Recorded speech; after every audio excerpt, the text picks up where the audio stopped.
I'm gonna go ahead and let's get in. Happy Monday. Thank you guys for jumping on. I'm super excited about tonight, especially with a month that has been so full of a lot of different trainings, a lot of different IPA stuff, and the Work Together Wednesdays. I was really just thinking this morning, went to the coffee shop with Jesse and one of my other level ones, Ryan, who lives with us, and was just trying to think like what would be beneficial for us tonight when we've been talking about all of these scary things and encouraging you guys to step outside your comfort zone this month in October. And I really just thought it would be cool to just think back on some things. So first of all, let's start off by just sharing with each other what has been impactful for you this week. You know, the first week we talked about live videos. Second week, we talked about messaging. Last week, we talked about sharing the business. This coming week is going to be about getting in your virtual office and not being afraid of those reports. But I would love to hear from you so far, any of the lives or the work together things that has been impactful for you. Would anybody want to share that with us?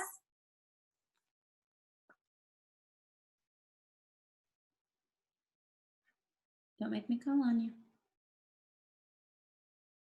Go, Vanessa. So I have loved the Work Together Wednesday and kind of just that structure.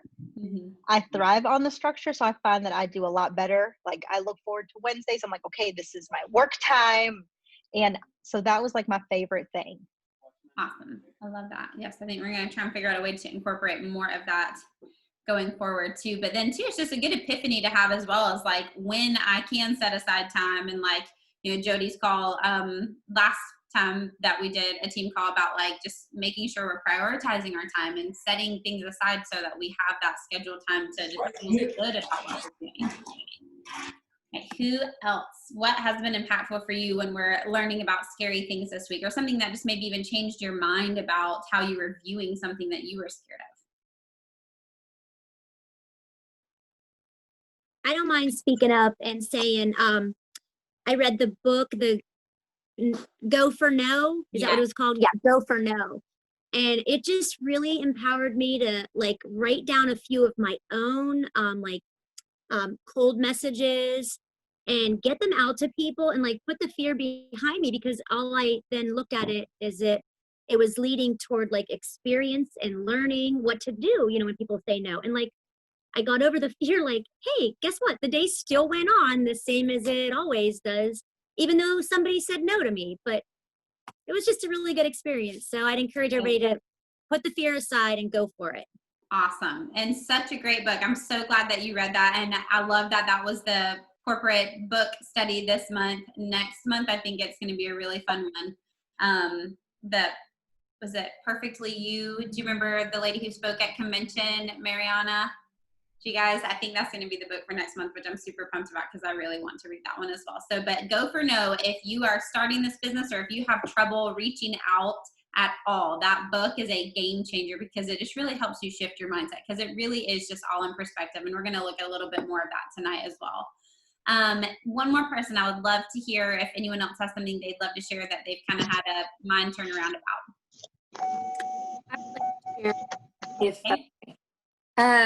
So I really liked talking about the live videos because, and this seems kind of silly saying it out loud now, but when we always talk about going live on our page, my first thought was like going live about Plexus. And so I guess that's where I always thought, so I would avoid going live because I'm like, I don't really have that much to say all the time about going live.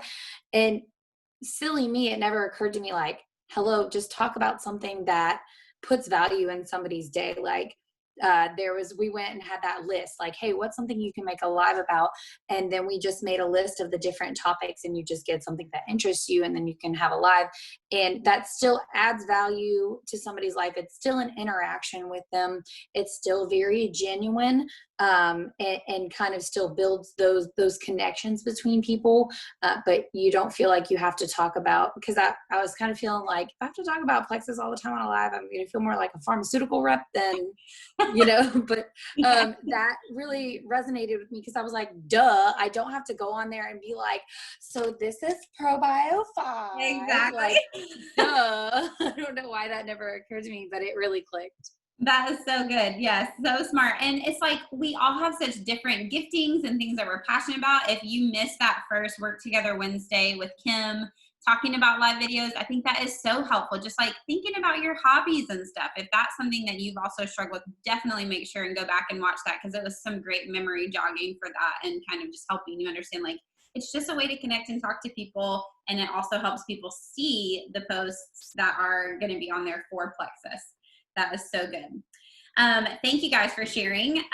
So I really want us tonight to just focus on the fact that scary things, these things we're talking about, are already a part of your Plexus story.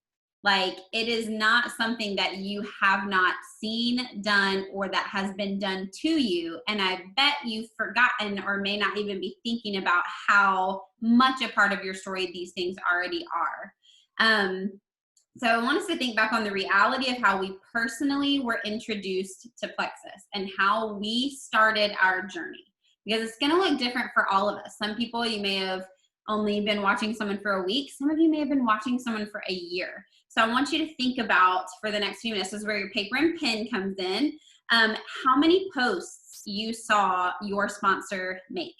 Maybe you saw a lot of people posting about Plexus, but only one person actually reached out to you and asked you to join them, or asked you if you've ever heard of it. How long did you watch? Did someone start a conversation with you, or did you reach out to them? Did someone follow up with you multiple times? Over what length of time? Did your sponsor help you make choices for your products and like walk you through that sign up process? So let's take about 3 minutes, and I really want you to try and remember, because y'all, it's been 5 years. Like, when I think back, I'm like, how the heck did I even start talking to Abby? I don't even know, you know? And I really think it's going to be helpful for us when we look at this in just a few minutes about being on the flip side of that conversation. So let's take a few minutes back down memory lane. How did you get in touch with your sponsor or connect with your sponsor about Plexus and get started? Timer on.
All right.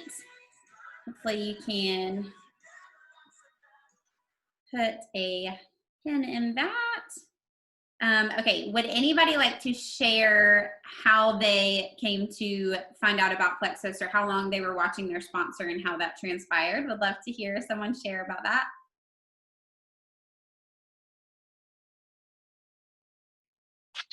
I'll share mine. Okay. So we first met in Africa, obviously, but I think we initially kind of reconnected when you came back. I remember you sending me a message or commenting on something when Finn was born and he was in the hospital. That was like kind of, I think, one of our first contacts. So that would have been a few months after you had started, I think, because he was born in December, end of December of 15. So yeah, so I remember that. And I don't remember you reaching out to me again about anything for a while after that, but I did start seeing your posts because that's how it works. And I did watch a lot. I don't know if I liked or anything. I wasn't very active on social media, really. I was definitely a silent stalker. So I want to say, I don't know, it was probably 6 months or so, I think, before you initiated any type of conversation with me about Plexus. This is the first one I remember. So I don't know if you did before this, but it was like November, and I had started doing some Norwex stuff. Because I was like, hey, we can get a little extra money for our adoption coming up if I do this on the side, right? And I loved Norwex stuff. So I did it for like 2 months, Jesse, like literally 2 months. But one of the things you said to me, it really made me mad, but it did stick with me. And I thought, you said something about how you had friends that did both. And, but they were making more money doing Plexus. And I was like, rude, like I kind of the jerky thing to say. I know that's not how you meant it necessarily, but like it kind of ticked me off. So That's true. Anyway, That's and it's very, but so then we kind of had another conversation February or March, and there were a couple of times where our connections didn't happen, that kind of thing, until we actually had an actual conversation about Plexus. You talked about the business right away. And so I was kind of interested in products for myself because I'd seen a lot of how they were helping you, but the business was also very much at the forefront of my mind at that point. So that was kind of how that started. So for those of you who didn't know, she's talking about me. I was rude. No, but do you see how long a time span that was, and like how many different ways we connected and things like that? Like, these are the things we need to keep in mind. So I want you to look at your paper, or if you're just hopping on, we're just thinking about how we connected with our sponsor, how we found out about Plexus, how long we were doing that. So if you're looking at your story, right? Put yourself in your sponsor's shoes. So look at your own story and then look at what your sponsor was probably doing at the time. What kind of activity was she doing to help create your story, right? So if you watched her for months and you watched all these posts, that means she posted more than twice, right? Like she was probably posting really consistently. If she's commenting on your pictures and you like remember connecting about that, that means she's actively engaging. So look at your story and write down a few things that your sponsor must have had to have been doing in order to help create your story of how you joined. Just take a minute to do that.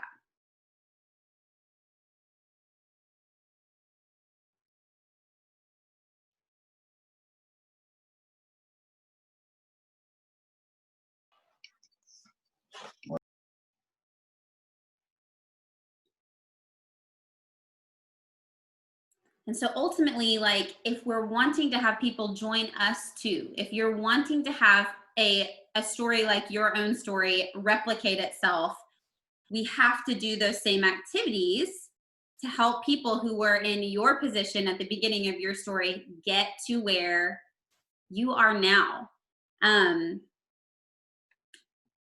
So I think it's just really funny because I think sometimes it's these necessary things that seem like scary things, but you guys, they're a part of your story, right? Like they're literally written on every single piece of paper here that you saw a post or that you had a conversation or that someone reached out to you in a time of need, whatever that is. And so we're looking at these things and they're truly not scary things. I know for myself, I know, so one of my scary things probably is more one-on-one conversations or messaging or like maybe getting on the phone with people. But guess what? I might feel like, oh, no one's going to want to do that with me, or they're just going to say no, or, for whatever reason, I'm scared to do that. But that's actually part of my story. Abby, not only Abby Kappa is my sponsor, she barely knew me because we met in Africa like 2.5 years before that. But she reached out to me and I was watching her posting, right? Secretly like playing her between another company being like, okay, what could I potentially maybe want to do ever? I don't know. She didn't know that. But also she got on the phone with me to close the deal. If you know Abby, she's a huge introvert and actually like probably was making her sweat super bad too to even get on the phone with me. But I don't think that she's weird for having done that. Like, I'm grateful for every action she took to get me here because guess what? 5 years later, there is nothing bad I'm going to say about how I got started in this business or how I got started with these products because they have changed everything for my family. And now all of you guys are here because of that one conversation that I had with Abby. Okay? This is what we're talking about tonight. These little scary things are not really scary, but they just matter. They're the things that matter in order to make an impact. And so it might feel scary, but that's just because it's actually an exciting thing. These are the turning point things that we can do to help shift and change somebody's life. So we're going to take the next 3 minutes here and we're going to write your sponsor a letter. Tell them how glad you are that they put themselves out there and they did all of these things, these activities that you listed out a second ago, X, Y, and Z, and how it's impacted you. Because guess what? Your sponsor still deals with the scary things. Okay, your sponsor still might send in messages or whatever, but we need to focus on the gratitude of like, hey, because you did that, this has happened in my life. And I'm actually thankful that you've been posting consistently, even if it's hard. I'm thankful that you sent me a message. So take the next 3 minutes and let's write your sponsor a little note of encouragement and tell them what that activity has changed in your life.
He's getting preachy.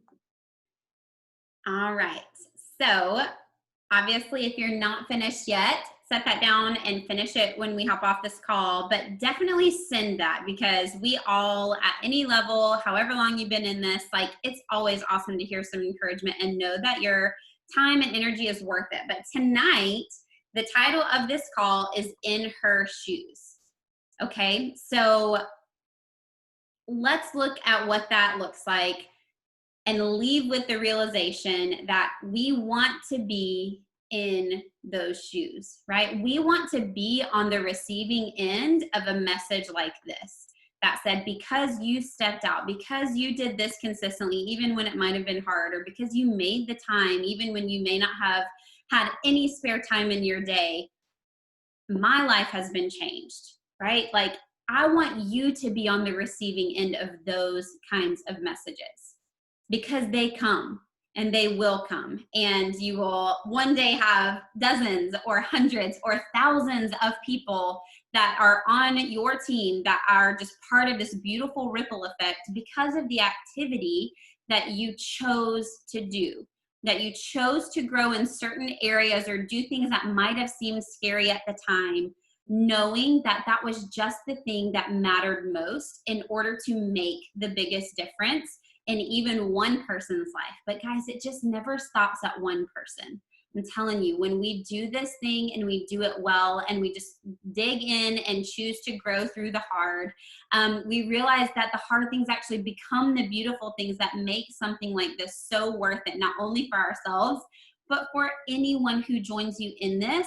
Not everyone's gonna just fall in love with the products right away, but you will find people that you can look at and they will just say, thank you so much. Like, I don't even know how to thank you, like, that my life has changed. Like, y'all, Kim thought I was rude. But look at where they are. She was the first person that became an emerald on my entire team. Like, it was worth those conversations. Like, I didn't know at the time that she was watching, that she was seeing all of my posts, or that any of our conversations or back and forth would turn into anything. And if I had focused on the fact that I might have, like, come across weird, like, I may have stopped following up or gotten scared or clammy. And look, this has made such a big difference for Kim and their family. And then half of you guys on here are under her and on her team, right? So I just wanted you to see the flip side of the scary things, because while we can train on it and we can learn how to do those things well and do it scared and all of that, I think the why behind those things is so much closer to home than we might realize, right? It's not just something that someone has to train you about on a video. It's part of your story. Each one of these things is something that has meant something in your story, and something that maybe you've done or shared to already change people's lives. And this is what we want to pass on. It's not sales. We're not just cold calling for insurance companies, right? We're sharing something that legitimately could be something that the Lord uses to make a massive difference in someone's life or thousands of someone's lives, just by being faithful in these little, tiny, scary, maybe, but very important things. So I hope you guys will continue on with our scary challenge this week. Tomorrow, Vicki Wooten is going to hop on live on our page at 11 a.m. Eastern. And she actually refers to the virtual office like a person. She actually talks to back office, as she calls it, back office. Not the back office, but like it is back office. Because back office is Vicki's best buddy, and she's in there all the time. And she's going to talk to you about why it's not scary, that the reports are not a scary thing, but something that helps her to love people well, to take care of people well, to help her team set good goals, and to make sure that people are getting what they need so they see the results they want to see. That's not scary at all. It's just intimidating when we may not really know how to work it. So that's what we're going to work on this week. And then Josie is going to be with us on Wednesday night, and she is our resident reports guru. I'm just telling you, Josie knows it all backwards and forwards in that back office, and you do not want to miss this Work Together Wednesday, especially at the end of the month. Do not think it was an accident that these reporting ones came at the end of the month, because this is when those reports really count, and it's going to be such a blessing to have her going over some of that stuff with us on Wednesday. So I love you guys. guys. I hope that you get to send that little note or letter or text message to your sponsor and just realize that in her shoes, you get to be the person that decides to step out and be consistent and confident and change someone else's life. I love you guys, and we'll see you later this week and all of our fun stuff to finish out October.